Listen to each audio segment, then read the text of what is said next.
Alô, testando. Fala galera, Vitor Miranda na área. Olha isso. Eu vou começar fazendo essa. Vitor Miranda na área, cara. Agora que eu me liguei, que é mesmo. Olha só, uma coisa aqui, antes de começar esse vídeo, cara. Todo mundo sabe que desde que eu comecei o quadro de Olho na Luta, eu falo. Fala galera, fala turma, Vitor Miranda na área. Mas o Laerte tem o Laerte Viana na área. A dúvida é quem copiou quem? Não, acho que ninguém copiou ninguém, mas fica legal demais. Né, os dois têm as suas identidades, então não tem problema. Cara, brigadão pela visita aí. Convite. O Laerte está indo viajar de férias e tal, e passou aqui na Cornerman para conhecer e bater um papo com nós, porque ele sempre está na cola dos lutadores, mostrando a história do lutador e tudo mais, mas ninguém mostra a história desse cara. Né? Então vocês vão saber agora em primeira mão, ou em segunda ou em terceira, não sei se já contou isso para alguém. Não me lembro. Como foi o começo do Laerte, como é que ele vê o mundo do MMA através da sua vida.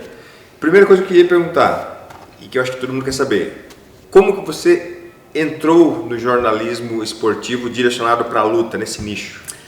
Pô, primeiramente, obrigado pelo convite. Estava conhecendo a estrutura aqui da academia, estava falando para o Vitor no off que já tive a oportunidade e o prazer de conhecer várias academias ao redor do mundo, e não é porque eu estou aqui fazendo jabá não, mas nunca tinha visto nada parecido. É realmente primeiro mundo, isso aqui tem que ser replicado, porque acho que o mundo da MMA merece estruturas assim, os atletas merecem, então parabéns para todo mundo que faz essa roda girar, porque é realmente bem impressionante. Eu caí no mundo do MMA de paraquedas, na verdade, porque eu fui fazer jornalismo, era para trabalhar com futebol, corintiano, chato, desde moleque, Só que no meio da faculdade eu me peguei gostando mais de MMA do que de futebol em si. Eu até brinco que hoje em dia eu nem gosto mais de futebol, eu gosto do Corinthians. E naquela época o que tu assistia de MMA? O TUF e o UFC Porra, em si, o né? TUF veio em 2011, cara. O TUF veio em 2012 no Brasil, a primeira edição. Verdade. E aquilo eu até brinco, eu sou geração TUF. Certo. Porque assim, antes eu acompanhava, claro, eu assistia tudo, mas não era algo que eu pensava em levar como carreira. Então, aí a partir dali eu comecei a...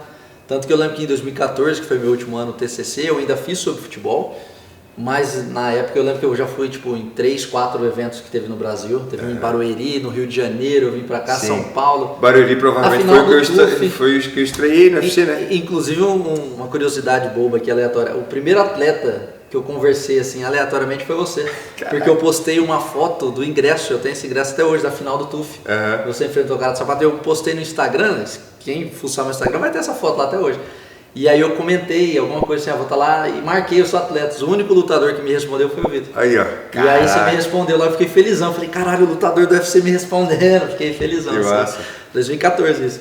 E aí eu acabei a faculdade e nunca trabalhei com futebol. Eu entrei para trabalhar com futebol e sempre depois já comecei na MMA em 2016, que eu comecei a escrever e tudo mais.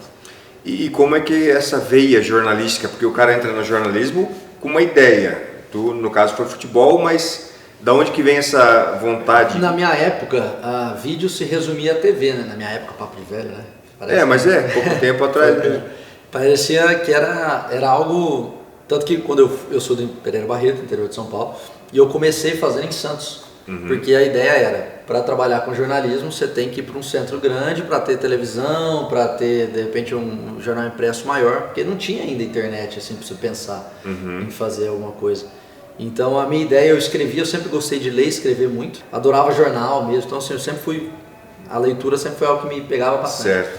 Então a minha ideia era essa, e pensava, né, na época todo mundo queria um Globo Esporte, Sport TV, pensando em futebol. Era o que tinha de referência, né? Exatamente, minhas referências eram essas. Quando eu terminei a faculdade, a parte impressa já... Os mangás já eram digitais. Exatamente, o digital já estava tomando. Eu terminei a faculdade em 2014, então o digital já estava, não era igual hoje, mas ainda assim já. Então, e aí eu fui pro impresso, para site, né? Quando eu fui começar, eu acabei indo pro site depois, a gente até vai comentar, a gente começou a fazer algumas coisas no visual, né? No visual, no audiovisual, mas a ideia mesmo era, eu pensava em escrever para site, coisas do tipo, que é o que tinha. Tanto que tu fez isso, essa jornada no MMA, né? Tu trabalhava em colunas de sites de MMA antes de ir pro vídeo, né? Eu comecei, era um site pequenininho que chamava Olympia MMA, que era só coluna mesmo. Depois eu trabalhei no Sexto Round como colunista. O Renato me chamou, ele tinha visto alguns vídeos, alguns textos meus. Artigos, então. Alguns artigos.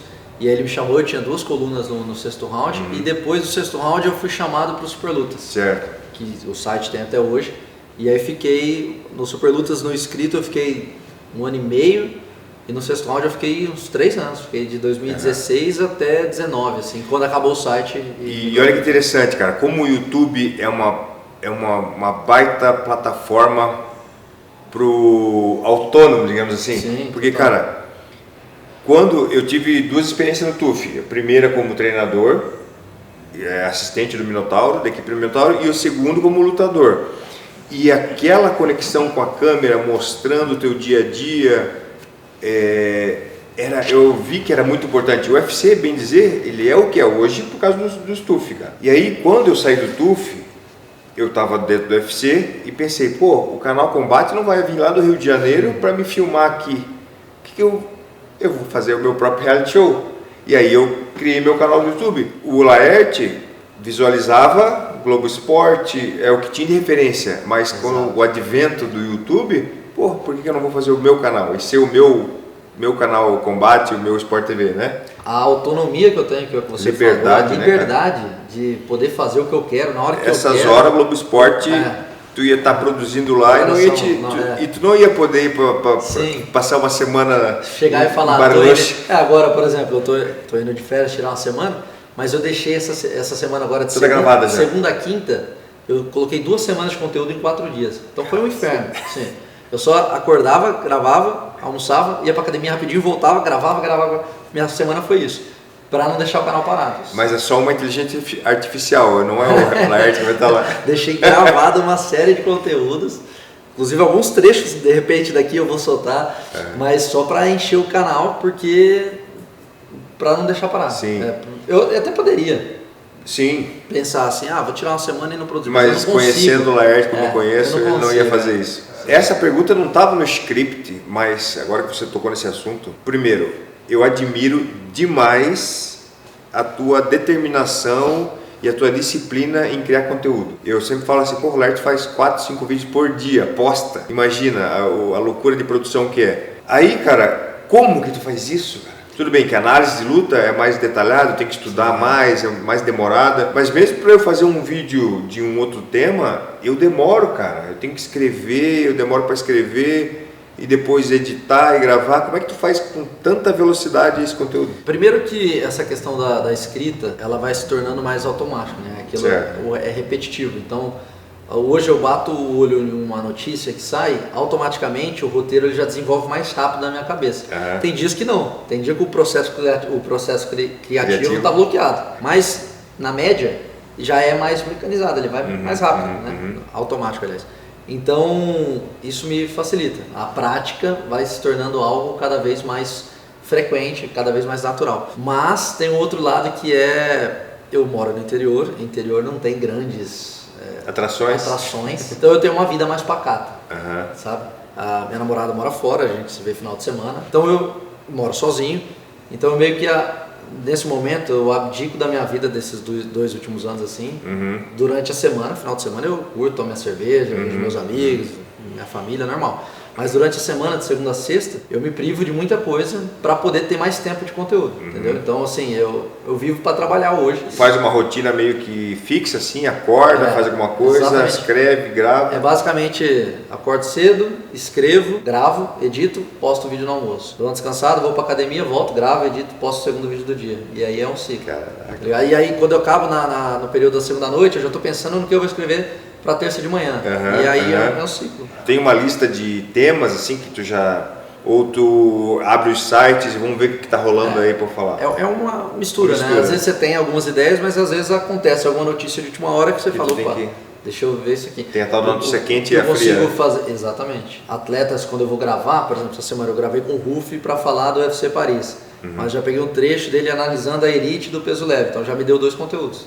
Então já ganhei um conteúdo a mais. Aí eu divido. A galera, às vezes, tem uma galera até reclama, pô, põe um vídeo completo. Fala, cara, calma, é estratégia. Eu tenho que ter mais conteúdos. É maneira que eu enxergo. E eu acho que é bom, às vezes, porque divide os assuntos. Exato. E outra, ninguém tem mais tempo de ficar 25 minutos é raro. Então... Eu tiro por base a minha maneira de enxergar o mundo. Eu sou um cara muito ansioso, de uma maneira errada. Então, quando o vídeo é muito grande, também me pega. Às vezes você tá passando aqui, aí você vê um vídeo de 15 minutos e fala, vou assistir rapidinho. Esse dá tempo. Se você vê um de 30, você fala, mais tarde eu assisto. Exato. Você até pode ficar curioso, mas fala, não, agora não dá tempo, mais tarde eu assisto. Então eu faço essa linha de vídeos mais curtos, entre aspas, porque eu otimizo para todo mundo, eu acho. As pessoas ainda, assim, o esporte está crescendo muito, mas existe um certo preconceito ou uma certa ideia errada de pessoas que não acompanham o esporte, de que a violência, que o MMA é violento e a rinha humana, que vem lá dos primórdios, dos primeiros eventos do UFC, e você chama o MMA como um xadrez humano, né? Desenvolve essa ideia. Eu tenho uma curiosidade sobre isso que acho que você não vai lembrar. De uma época que eu ia bastante para casa do Vitor, que a gente trabalhava juntos, teve um dia que a gente estava na sala, você estava jogando videogame e eu estava sentado, você não vai lembrar disso. E aí eu falei assim, não sei que surgiu o assunto de que o MMA era violento. Aí eu falei para você brincando assim, eu falei assim, vocês são tudo malucos, vocês ganham a vida dando porrada na cara do outro. Aí você estava jogando videogame e você falou assim, e você que ganha assistindo isso aí? Aí eu dei risada e falei, você tem um ponto, não dá para saber qual que é mais maluco, que gosta de ficar vendo ou que tá lá dentro.